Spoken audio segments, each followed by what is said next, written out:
どうも、たまです。今回なんですけども、今回は複雑履歴から V リーチするために必要な3つの知識ということで解説していきたいと思います。最近はお客様の履歴が複雑になってきて、どこからブリーチしたらいいんだとか、何分置けばいいんだとか、ブリーチの選定はどうしたらいいんだとか、そういったお悩みありませんか？今日はその問題を解決するために必要な3つの知識を解説していきます。これを覚えないと、いざ複雑履歴のお客様が来た時に、どうしよう、わからないけど、とりあえず、いっちゃえってなって、理想の色にならなかったり、ダメージをしてしまったり、対応できなくなってしまいます。しかし、今日紹介する方法で考えれば、そんな問題を解決することができます。ぜひ最後まで見ていってください。他にも、このチャンネルでは、バレエエアージ、グラデーション、ハイライト、インナーカラーなどのデザインカラーの解説をしてますので、ぜひ興味があればチャンネル登録よろしくお願いいたします。では今日もやっていきましょう。では早速3つの知識を紹介していきます。ビフォアを見極める、優先順位を決める、時間を考える。この3つが重要になってきます。まずはビフォアを見極めるというところから解説していきます。でここでの見極めるっていうのは髪の毛の状態のことです。履歴はしっかり聞くんですけど、ここでは髪の毛の状態を見極めましょうっていうところを解説していきたいと思います。では、髪の毛のどういうところを見るかっていうと、1つ目はダメージです。見極め方は髪の毛を触るのも大事ですが、濡らした時にどれだけ水分を吸うのかというところも見ていきましょう。目安として毛を1本取って引っ張った時に元に戻ってくれればまだ大丈夫ですので、ダメージを見極めていきましょう。次は残留です。前回の色が残っていないか、残留はしていないか確認するということですね。特に黒染めだったり蔵染めは残留している可能性が高いので注意してください。その後、一番大事なところ、アンダートーンですね。アンダートーンって何っていう方もいると思うので説明すると、例えば18レベルの人が黒染めしたとします。で2ヶ月後、焦げ茶色になってご来店されました。つまり見た目はブラウンで暗く見えるんですけど、中のトーンは実は明るくて18レベルまで抜けてるよっていう、この18レベルっていうのがアンダートーンということです。簡単に言うと、カラー剤の色味ではなく、その中がどれぐらい抜けているかを見極める物差しになってます。前回自分が担当した場合は分かるので問題はないと思うんですけども、初めて担当する方が今言ったような履歴だったらと考えると怖いですよね。なので、しっかりアンダートーンはどれぐらいなのか見極めましょう。見極め方は光に透かすのが一番見やすいです。光に透かすと結構髪の毛が透けて見えるので、そういった感じで見ていただくか、髪の毛を触って見た感じのダメージ判断、あとはやっぱりお客様に履歴を聞くなどの判断っていうところをしっかり見極めてやっていくのがベストです。はい、ということで、次は2つ目、優先順位です。先ほどの今言った見極めをして、髪の毛が今どのような状況かっていうのを確認したら、今度はどこを先に塗っていくべきかっていうのを頭の中に落とし込んでいきます。複雑履歴っていう感じで書くと、なんかすごい複雑なイメージがあると思うんですけど、ここは簡単に考えてください。こんな感じでね、表があるんですけど、アンダートーンがどのぐらいなのかと残留具合がどのぐらいか、優先度を確かめてみてください。ダメージに関しては、アンダートーンと比例する部分があるので、アンダートーンが高ければやっぱりダメージもしているっていうことになりますので、例外もあるんですけど、基本はそのような形で考えてもらうといいと思います。で、この表を使ってまずは根元の部分、中間の部分、毛先の部分、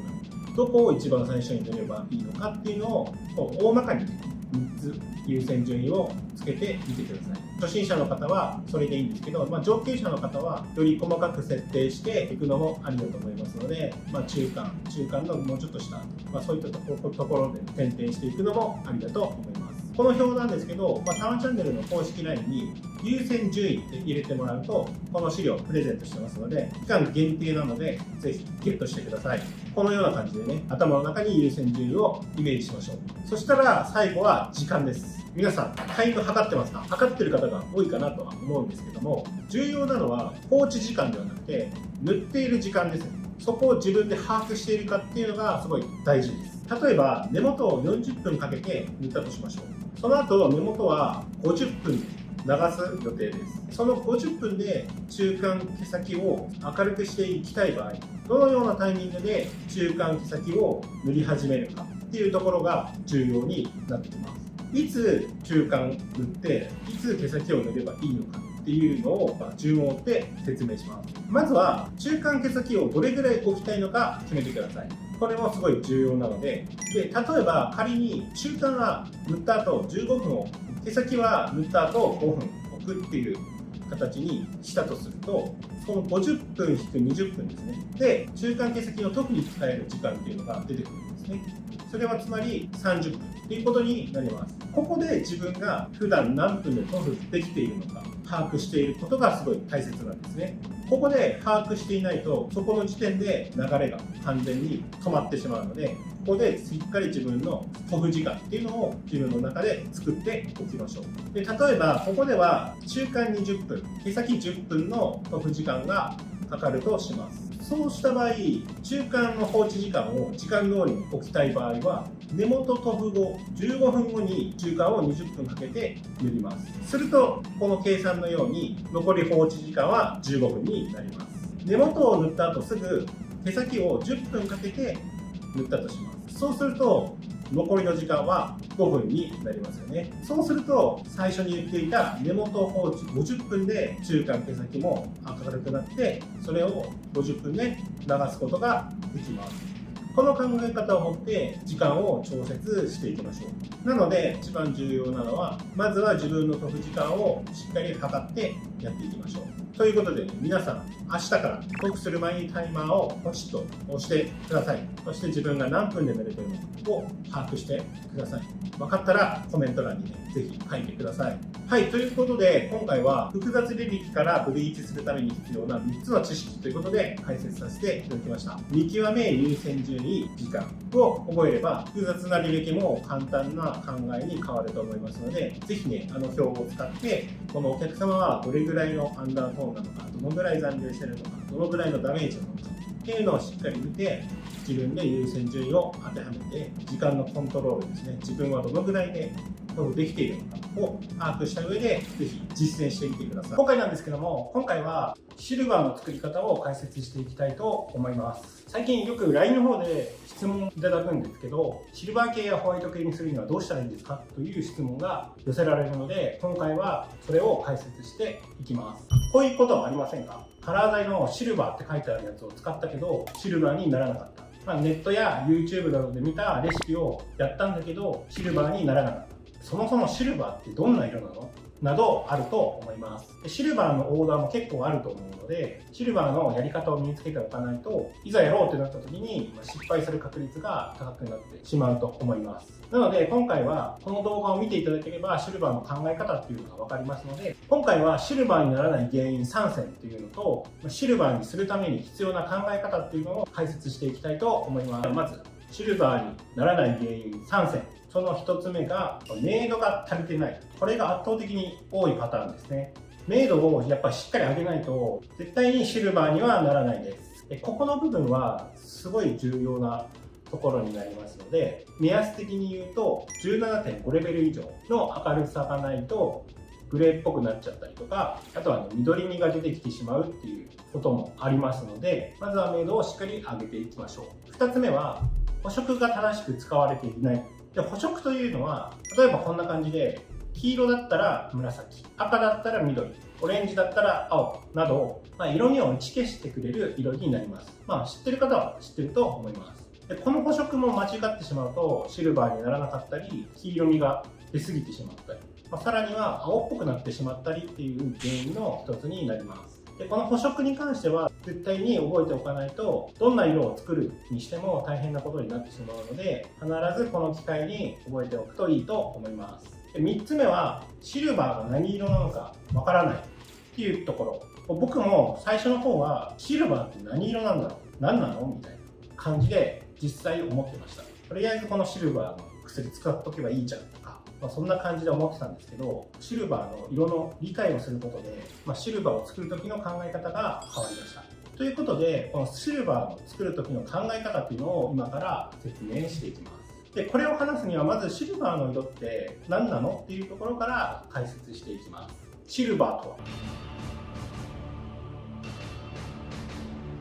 無彩色のことです。無彩色っていうのは黒とか白とかそういった色になります。でこの図をまず見てもらうと、上は黒から白へ行くというのと、下はそれに対しての、ティントの量です。無彩色の特徴っていうのは、ティントの量が赤、青、黄色、3色とも一定っていうところですね。で、このティントっていう何なのかっていうと、髪の毛の色味っていうことで考えてもらって大丈夫です。で、この図、資料の一部なんですけど、たまチャンネル公式 LINE 追加してもらって、シルバーっていうふうに打ってもらうと、期間限定でこの無彩色の色の作り方や薬剤選定が分かる、資料っていうのを全部、あと10何ページとかあるんですけど、それを全部お渡ししてますので、欲しい方はぜひ友達登録後、シルバーってだけ打ってください。はい。で、この中でシルバー系のものは、だいたい右から2、3番目ですね。つまり、これを見ると、髪の毛のティントの量を赤、青、黄色、それぞれ均一にして、それを薄めたものがシルバーということになります。ここを目指すのがシルバーを作る上で最短の近道です。いや、でも待って。それは分かったけど、どういう風に入れたらいいのって思う方もいると思います。そこで必要になってくるのが、この明度ですね。で、この図を見て、明度のこのティント量に何を入れたら均一になるのか。それを考えればおのずとシルバーが作れると思います。この図ですね。これを見て、ここに何を足せばシルバーができるか考えてみてください。だから今回はあえてレシピは公開しません。これなんでかっていうと、自分が使っているカラー剤で自分で作るからこそ、やっぱ自分の身になるかなと思うので、ぜひ自分で研究してみてください。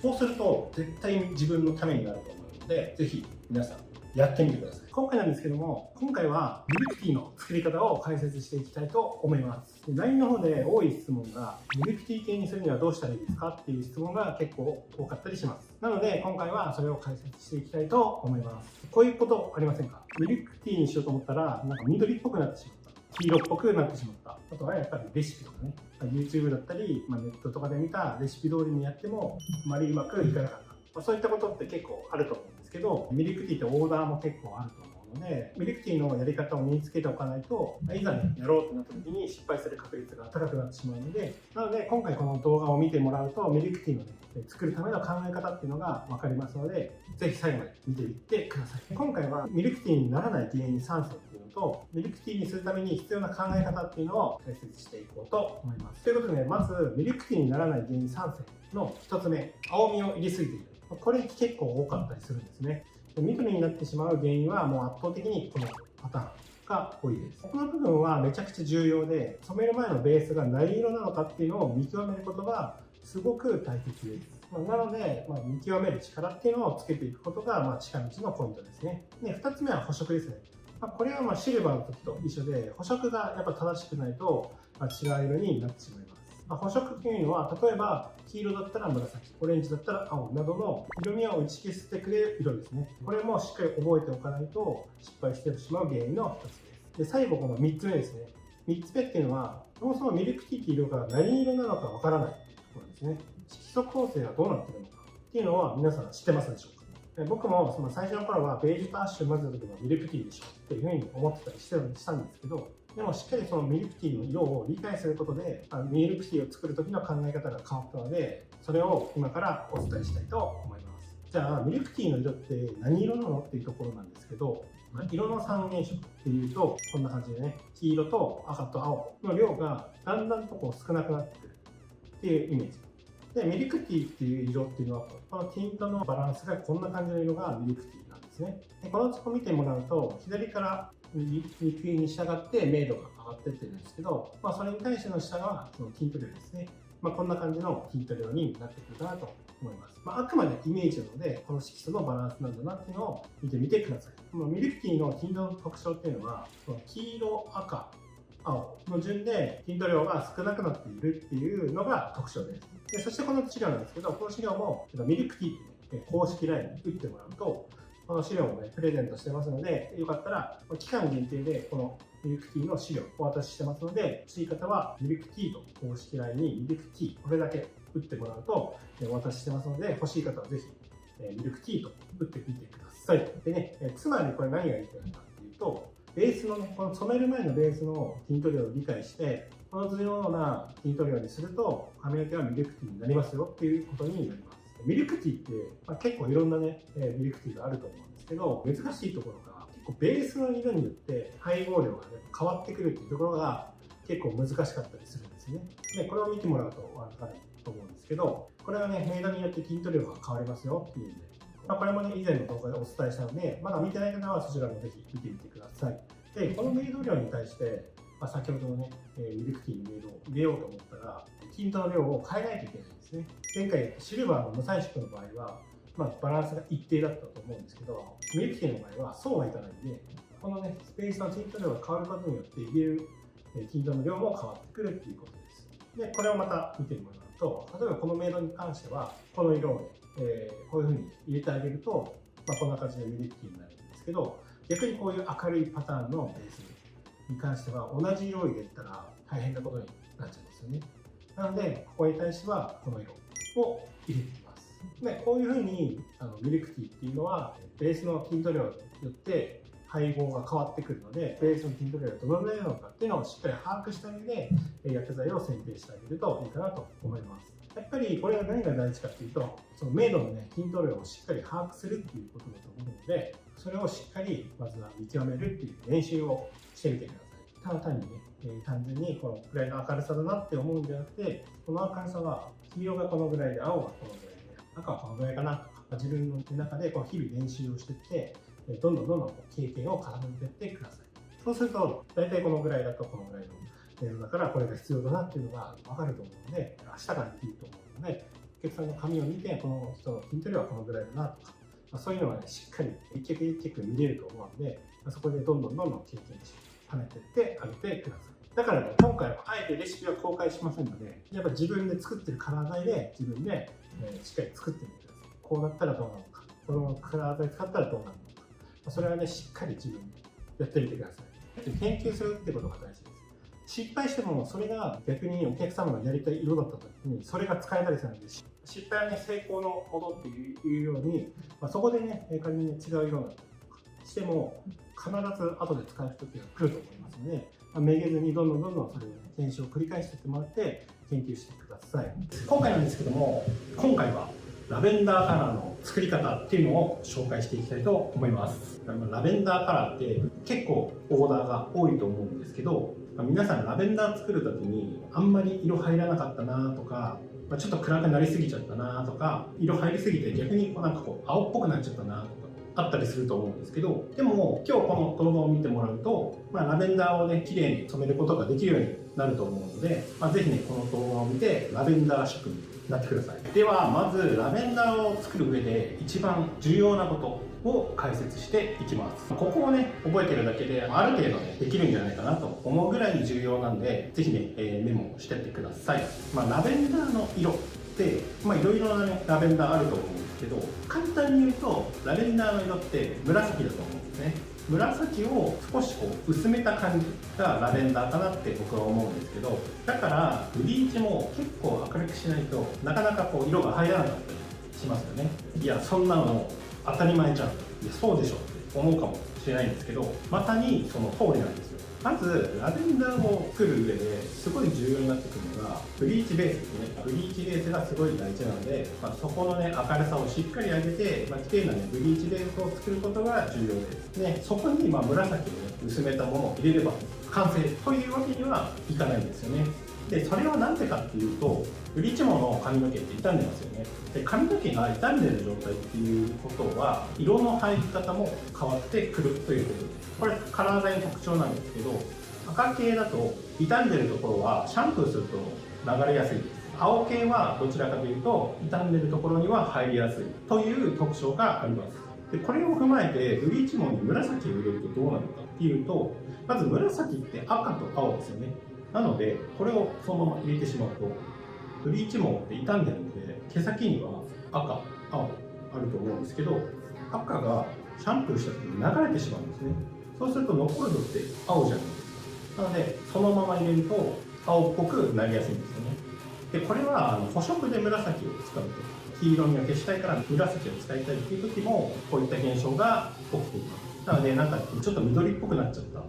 あると思うんですけど、これが理由でそういう風になったりします。じゃあどうすればいいのかっていうと、それは、実際にねちょっとブリーチしてラベンダーを入れたやつを撮影したので、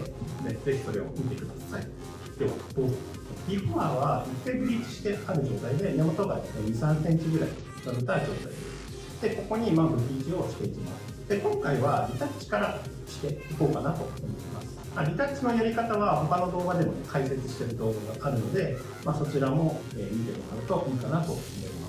す。で、リタッチのポイントは明るくなりづらいところから塗るっていうのがポイントです。髪の毛の明るくなりづらいところっていうのは、根元の場合だと結構この一番上の方、熱があまりこもらない部分が明るくなりづらいので、そこから塗っていくのがおすすめです。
あとは一つのカップでガーって混ぜて塗っていくだけだと、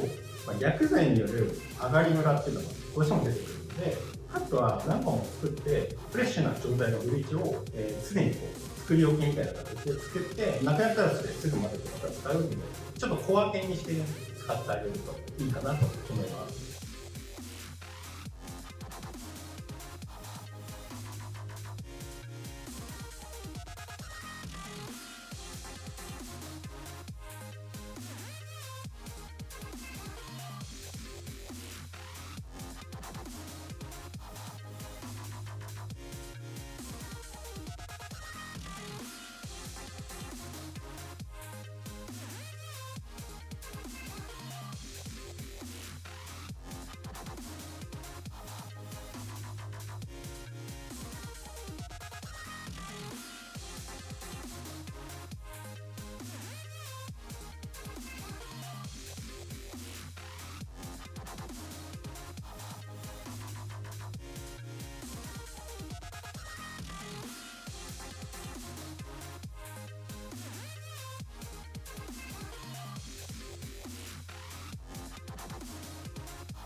リタッチが終わったら、今度は毛先を塗っていきます。毛先の時のポイントも、これも明るくなりづらいところから塗っていくのがポイントです。あとは、塗布量もすごく大事になってくるので、特に毛先の塗布量ですね、をしっかり塗布していただいた方が、綺麗に明るくなると思います。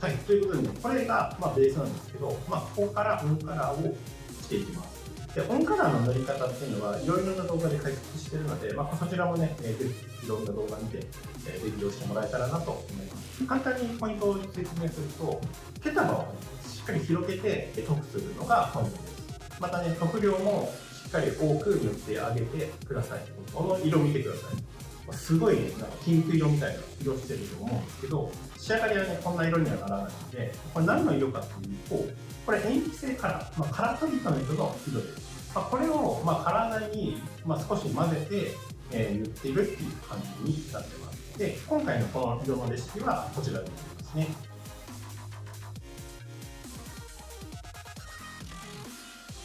はい、ということで、あんなピンクだったんですけど、そんな色にならず、いい感じの色になったと思います。じゃあなんでこの塩基性ピンク、カラートリートメントを入れたのかというと、動画の最初に赤系は傷んだところをシャンプーすると流れやすいって言ったんですけど、これはカラー剤のアルカリカラーの特徴になります。で、これがカラートリートメントでどうなるかというと、カラートリートメントはどちらかというと傷んだところに色が入りやすい。紫だけ入れてシャンプーすると赤が流れちゃうんですけど、それを補うためにカラートリートメントのピンクを少し入れてあげます。こうすることによって普通のカラー剤の赤が流れちゃうところをカラートリートメントのピンクが補うことによって綺麗な紫を作ることができます。これがラベンダーを綺麗に出しやすい方法かなと思いますので、ぜひ参考にしてみてください。今回なんですけども、今回はシルバーを一緒に作りましょうっていう回です。これなんでやろうかなと思ったかっていうと、やっぱりこういう動画とか見て、なるほどなるほど思ったりすると思うんですけど、やっぱり自分の目で見て自分で確かめて自分で感じるってことがすごいやっぱ重要なんじゃないかなって僕は思うので、それをこの動画見ながら一緒になりたいなと思って、今日は一緒にシルバーを作ろうの回っていうことで動画を撮ります。シルバーってまだまだ難しいなって思ってる方結構いらっしゃると思うんですけど、シルバーの考え方とか今いろんなところから情報がいっぱいあって、このレシピとか使えば大丈夫とか、このレシピだからシルバーになるとか、結構やっぱいろいろあると思うんですよ。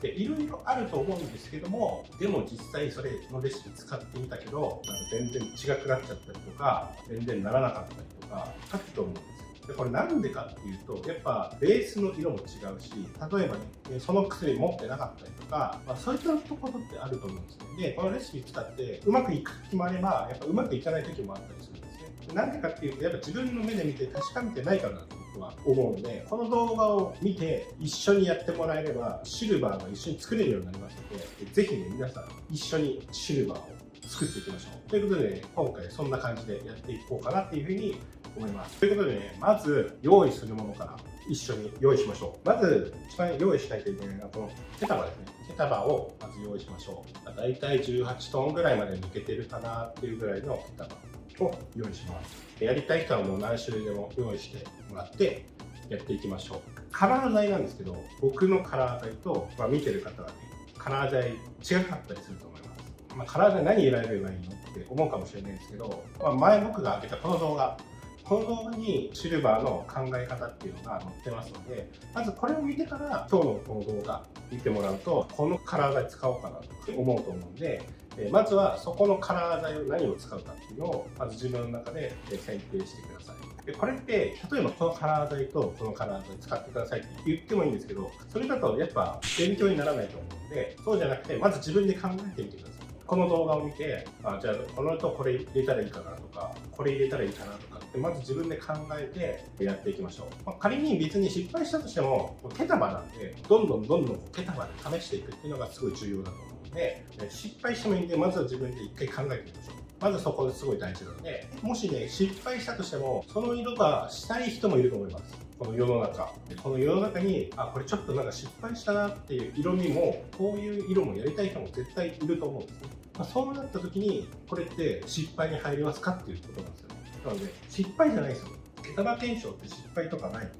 なので失敗しないんで、この毛束に染めてどんな色が出るのかっていうのを自分で知ることがすごく大事だと思うので、まずはシルバーの選定、まず自分のお店にあるカラー剤で考えてみてください。こっちの方が100倍いいと思います。自分がね使ってるカラー剤なんで絶対そっちの方がいいと思います。はい、じゃあまずこれとカラー剤、あとラップ用意すればできますんで、まずそれ用意してみてください。この3つだけでシルバー作れるようになりますので、運用してみてください。じゃあそんな感じでまず染めていきましょうか。ということでね、やっていきましょう。本当にね、もう準備から一緒にやるっていうのが大事ですね。まずはラップを敷きましょうね。ラップを敷く。ラップを敷きますね。ちょっとね、大きめにラップ敷いてもいいかなって思うので、二重でもいいと思います。まずはラップを敷きます。はみ出ないように。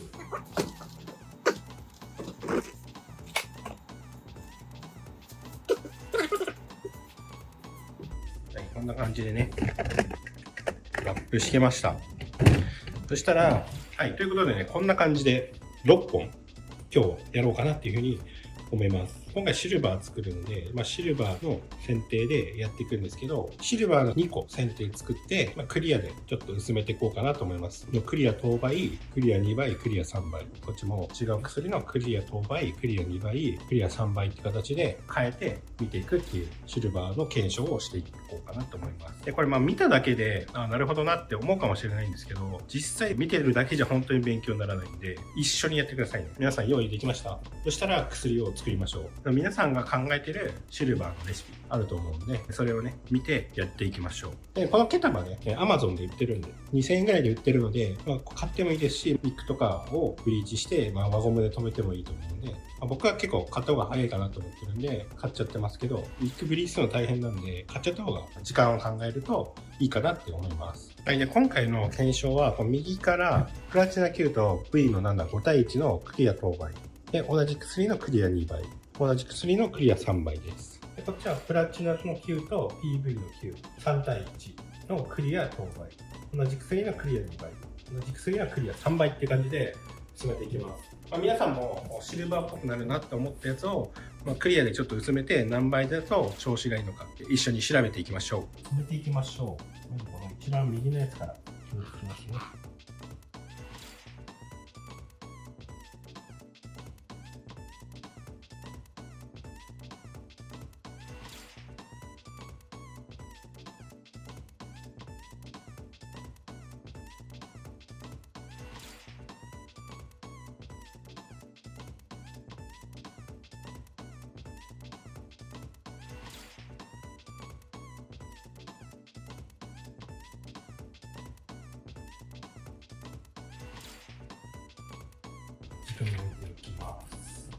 次こっちですね。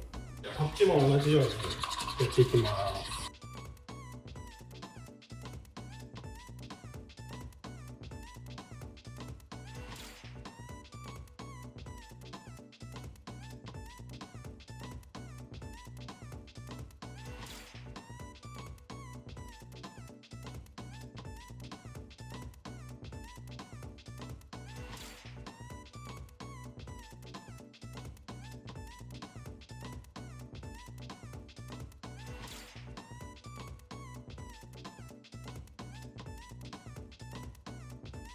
はい、っていう感じでね、先に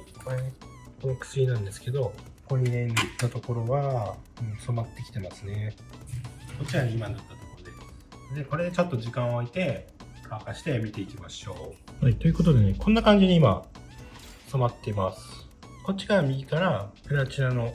9、V の7、5対1のクリア当倍、クリア2倍、クリア3倍です。で、こっちが右からプラチナ9と PV93 対1のクリア当倍、クリア2倍、クリア3倍です。っていう感じになってます。で、これプラチナ9と V の7、5対1のクリア当倍なんですけど、ちょっと青みがありますよね。で、青っぽい感じのシルバーにしたいってなったら、こういう風なのを使えばいいってことですね。ただ、このアイロンですね。アイロンを入れてあげると色が変わります。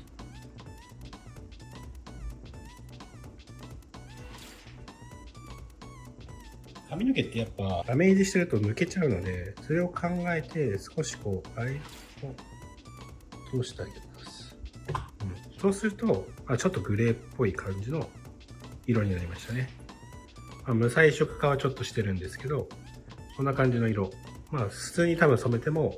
こういう感じの色になるんじゃないかなっていうふうに思います。クリア2倍の方に行ってみましょうか。クリア2倍の方を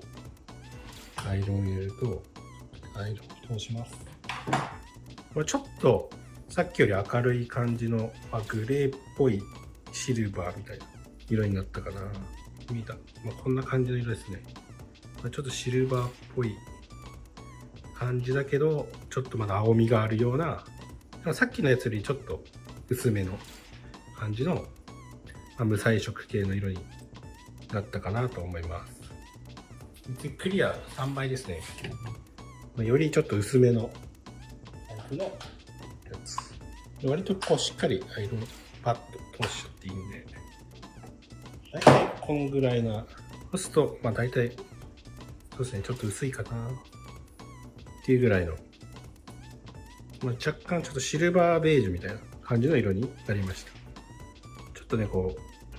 実物だとちょっとアッシュ味があるベージュみたいな感じの色になってるので、そんな感じで、これ仮になんかあんまシルバーじゃないなと思っても、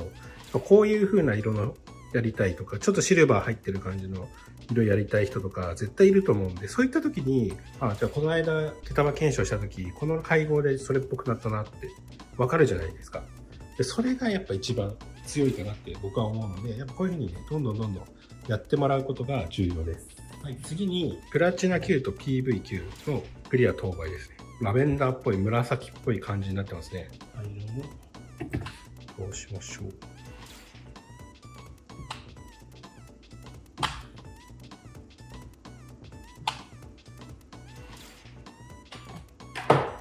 さっきのやつよりちょっと柔らかいグレーっぽい感じの、なんかちょっとこうラベンダー感があるグレーみたいな、ラベンダーグレーみたいな色になりましたね。じゃあラベンダーグレーに色にしたい人は、じゃあこの配合でいけば、ラベンダーグレーっぽくなるのかなっていう感じなんですね。なので、そういう感じで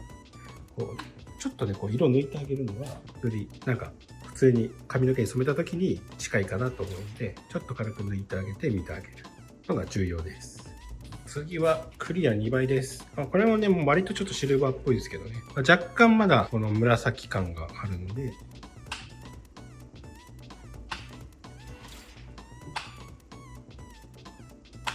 だいぶシルバーっぽくなったんじゃないかなと思います。こんな感じですね。だいぶシルバーっぽくなってきたかなって思います。でクリア3倍の方ね。これも割ともうシルバーっぽいですけど、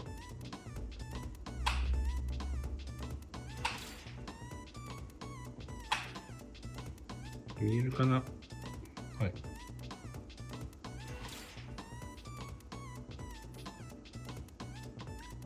こんな感じでね、シルバーっぽくなったかなと思います。右から当倍、2倍、3倍ですね。でこれがプラチナ Q と PV9、3対1のクリア当倍ですね。クリア2倍の方ですね。比べると、こんな感じ。比べるとこんな感じです。ちょっと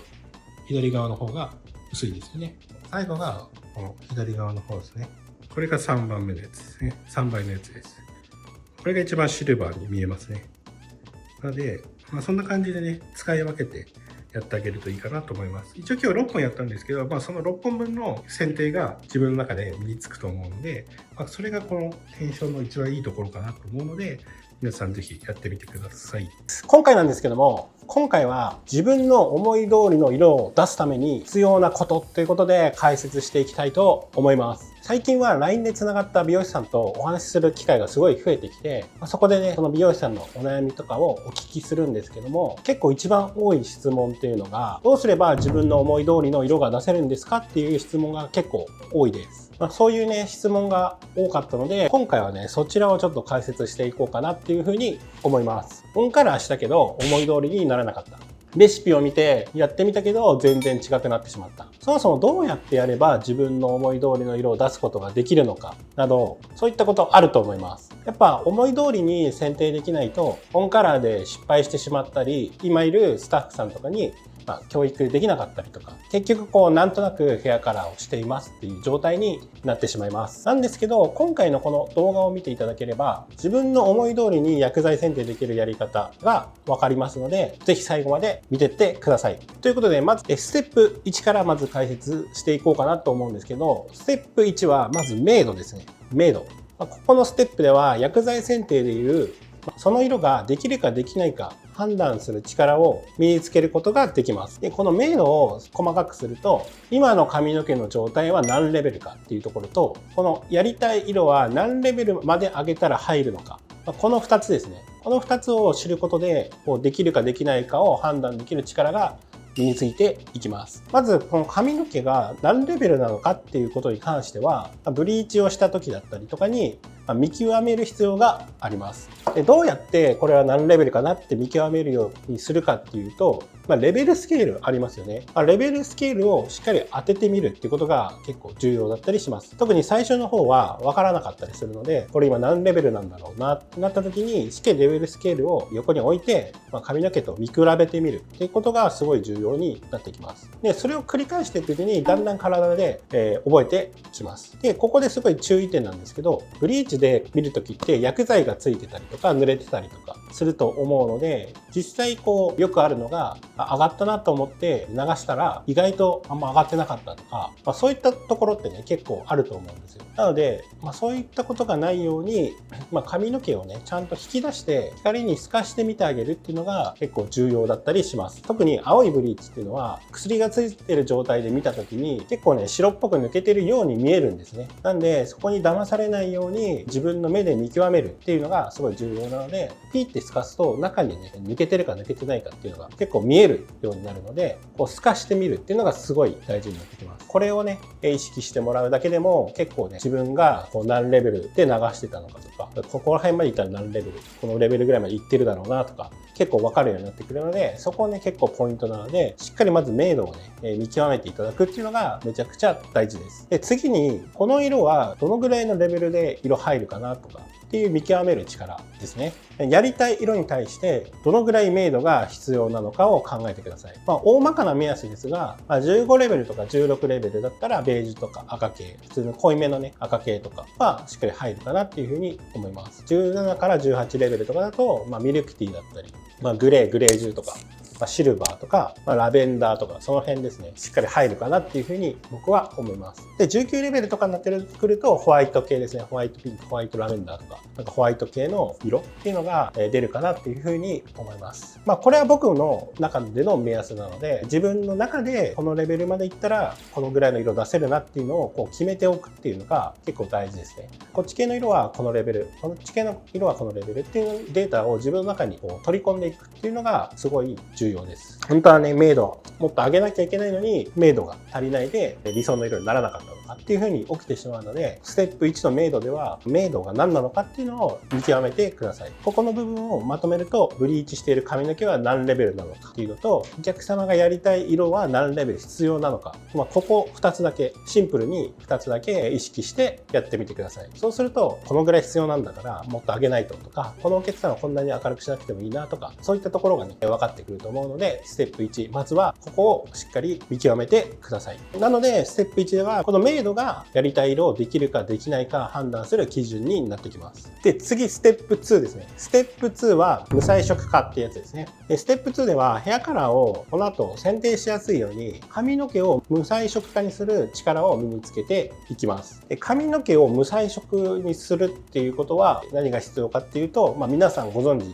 補色ですね。こんな感じですね。無彩色化するっていうことは、つまりこういうことです。で、この真ん中の図が、補色と言われているものです。補色というのは色味を打ち消してくれる色ですね。で、打ち消すってどういうことかっていうと、つまりこういう風な無彩色化にしてくれるってことなんですね。で、明るさ別で打ち消す色っていうのが変わってくるんですけど、基本的には青だったりとか、青紫、紫、赤紫、赤みたいな感じのものがあって、それを明度に合わせて使っていくっていうのがすごい重要になってきます。で、明度をしっかりですね、最初のステップ1で明度を判断して、このステップ2ではどの補色を選べばいいかっていうところをここでは見ていくっていうのがすごい重要です。ステップ1と2もつながっているので、ステップ1でしっかり判断して、ステップ2ではその明度に対してどの補色を入れたらいいのか。大まかに言うとこんな感じでね、目安としてあるんですけど、で、基本的に補色を使えるのは僕の中では、青ぐらいから使うかなっていう感じなので、あくまでイメージにはなるんですけど、こういう感じで使っていただけると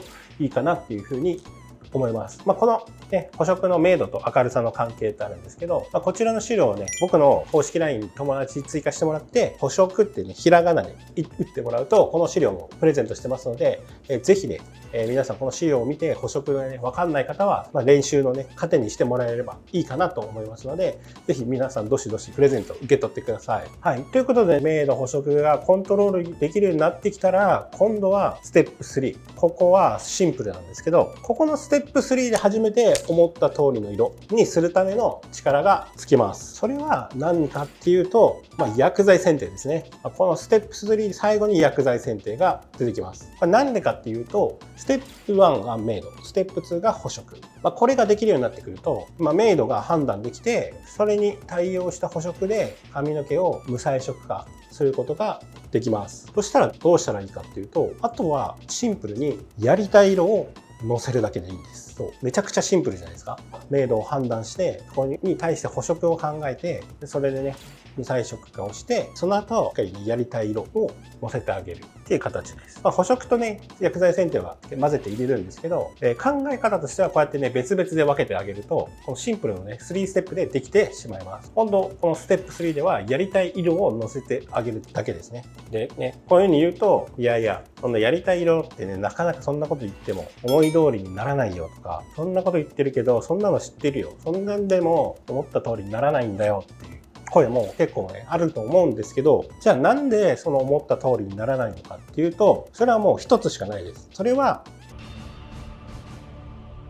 その薬剤がどんな色になるかを把握してないからですね。これが把握してないから目的のやりたい色にならないんですよね。だからしっかりこの薬剤がどんな色なのかっていうのを知る必要がやっぱあるってことですね。シンプルにはできるんですけど、やっぱりその自分の中で毎回僕は言ってますが、検証していくってことがめちゃくちゃ重要なんですね。なので、この色はどんな色なのかなとか、この色はどんな色だろうとか、そういうふうにやってあげることで、どんどん自分の中にそのね、薬剤の薬の色の出方のデータが溜まっていくので、それをしてあげることで、それが目的の色になってる。自分が思った通りの色っていうのは、やっぱ自分が知らないと出てこないわけなので、そこをね、やるかやらないか、ただそれだけだと思いますので、ぜひね、皆さん、薬剤選定をする上で、このね、一つ一つの薬剤がどんな色なのか、カラーチャートは信用できません。なので、自分で調べる、自分で色出ししてみるっていうのが、結構重要になってくるので、本当ね、そこを皆さん、そこをやらないで色が出ないとか、そういうのじゃなくて、まず自分でしっかりその色を出してみることもすごい大事です。で、やり方も、この間ね、動画で出してますので、こちらでね、出してますんで、こういう感じでね、やってあげれば、どんどん自分の中にね、データが溜まってって、やりたい色が出せるようになってきます。これをしなければ何も始まらないぐらいに思ってください。検証しないと何の疑問も生まれないですし、ただただそのままなんとなくで終わってしまいますので、検証することによって自分の中でなんでだろうっていう疑問が湧くと思いますので、そうなってきたらもうそれがもう成長の証ですよね。なのでまず検証して、なんでこれを出そうと思って出ないんだろうとか、この色はこういう色なんだとか、そういうのを知ることから絶対皆さん始めてください。結構ねちょっと熱くなっちゃいましたけど、まとめるとステップ1で明度を見て判断する力、ステップ2で補色を使って髪の毛を無彩色する力、ステップ3でやりたい色を出すための力、もうシンプルにこの3つだけですね。ヘアカラーの失敗の原因っていうのはこの3つのどれかなんで、明度が違うのか、補色が違うのか、目的の色の選定がそもそも間違ってるのか、もうこの3つしかないんで、ここをね1つずつレベルを上げていけば、自分のね思った通りの色が出せるようになってきますので、まずはその第一歩として検証していく。これがめちゃくちゃ大事です。なので皆さんもぜひやってみてください。はい。ということでね、今回は思い通りの色が出せるようになるためのステップ3ということでね、解説させていただきました。この動画見ただけじゃ正直うまくならないんで、しっかりね、この動画を見ながらでもいいんで、しっかりこうステップを踏んでやっていってください。まず明度を判断。